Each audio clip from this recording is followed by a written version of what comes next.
G'day guys, Mac with the Outer Circle, and today we're going to talk about the Warlord traits in Horus Heresy 2.0. So this is a relatively short and sharp video, but, well, I like them. I like them a lot.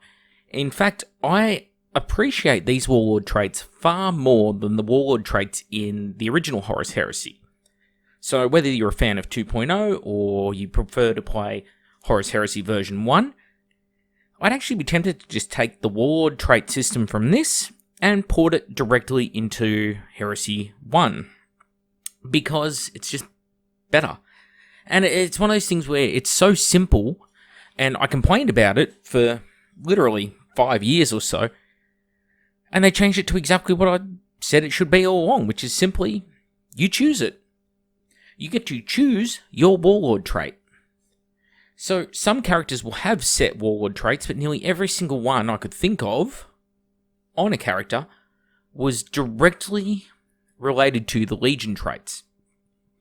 So there wasn't these weird, unique ones that you had to come up with where it was like 7 different possible combinations of Warlord trait, and then there was this special, unique one for a certain special character. No. The character, they generally will have just the Legion Warlord trait assigned to them by default. That means that only a super special character, someone really unique, might have something unique to them. But in general, they'll just have one of the Legion ones, which is perfectly fine, perfectly viable.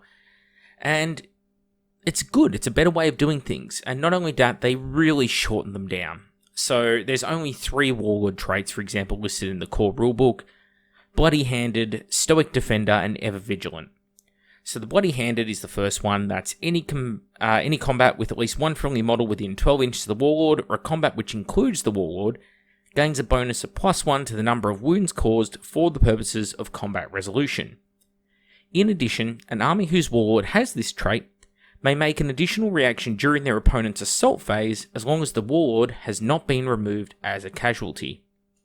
It's short, it's sharp, it's simple, directly relates to the Warlord and their actions and the area around them, but is not so strong and so permanent and everlasting and such as to be compared with the aura buffs of 40k or Age of Sigmar. It's really a lesser buff and situational, which is perfectly acceptable. The Stoic Defender. When the Warlord or any friendly unit joined by the Warlord with this trait makes a shooting attack, the target unit must make a pinning test if it suffers any unsaved wounds. In addition, an army whose Warlord has this trait may make an additional reaction during their opponent's shooting phase, as long as the Warlord has not been removed as a casualty. So again, short, sharp, simple. I don't like the extra reaction that it brings, but again, we've been over reactions and the fact that I'm not a fan of them, so we're not going to retread that ground. But it's simple. It's basically just giving pinning to a friendly unit joined by the Warlord. So straight away, you've got a Warlord trait that's giving you buffs for if you win close combat. That's pretty handy, or one that makes your shooting just slightly better. Then you have the third one, Ever Vigilant. When this Warlord and any unit it has joined runs during the movement phase, it adds the value of the Warlord's initiative increased by 1 to the distance moved, rather than the lowest initiative characteristic of the unit. In addition, an army whose Warlord has this trait may make an additional reaction during their opponent's movement phase, as long as the Warlord has not been removed as a casualty. So, very themed. 1 is for close combat, 1 is for movement, and 1 is for shooting. 3 Warlord traits in the core rulebook, but as you can see here from the Flaymaster Warlord trait on the screen, the Legions themselves have Warlord traits. Now I'm not going to go into those because I don't believe they're all set in stone that I can guarantee yet. I believe the Loyalist ones that I have are, but the Traitor ones may be subject to some change. So Warlord with this trait gains the Fear 1 special rule, so that means the Fear check with a -1 modifier to your leadership. Pretty strong in a game where leadership 7 seems to be the normal for Space Marines now. And each time that Warlord is part of a combat that results in all enemy units being destroyed by having all their models removed as casualties or as part of a sweeping advance, or that is part of a challenge in which the enemy combatant is removed as a casualty, it increases the value of that special rule by +1 up to a maximum of Fear 3, so -3 on the Fear check. Fear got a lot more effective. Good luck passing Leadership 4. In addition, an army whose Warlord has this trait may make an additional reaction during the opposing player's assault phase as long as the Warlord has not been removed as a casualty.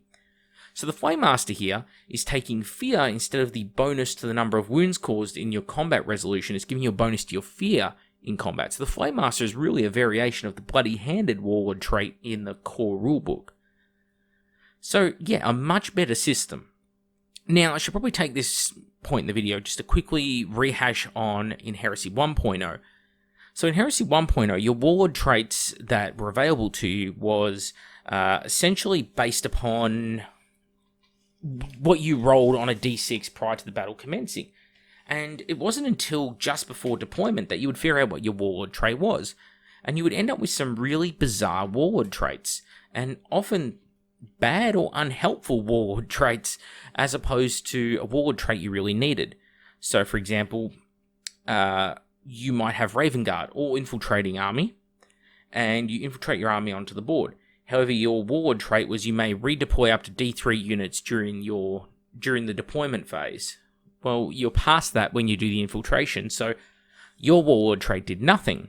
On the other hand, you could be facing, say, an Iron Warriors player, and their Warlord trait was World Burner, and they got, you get to add Shred, so rerolling to wound, onto all your blast and template weapons for D3 units.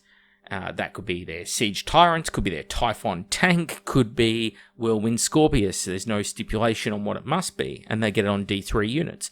So they're going to have a great game at your expense. So I thought that was a terrible system in the Heresy 1.0. Versus this, it's a much better system.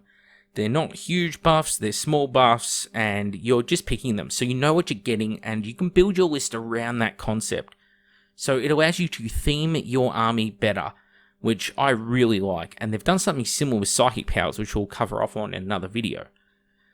The only downside, of course, is that the additional reaction. I think reactions, as they're currently implemented, are terrible, and I don't think having more of them is a better thing. And it's not down to a case of generalship or learning better tactics or having to evolve, because the game is perfectly capable of evolution. I've evolved it over, 5 editions of 40k, 4 editions of Warhammer Fantasy, 3 editions of Age of Sigmar, and 2 editions of 30k, going on 3, really.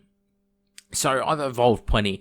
It's not that worries me. It's I see the potential for misuse of the system, and I can see how we've created the problem of moving all of the rules bloat from pre-game to in the game. So for people who complain about turns taking too long, adding those reactions and such in the middle is going to make those turns longer.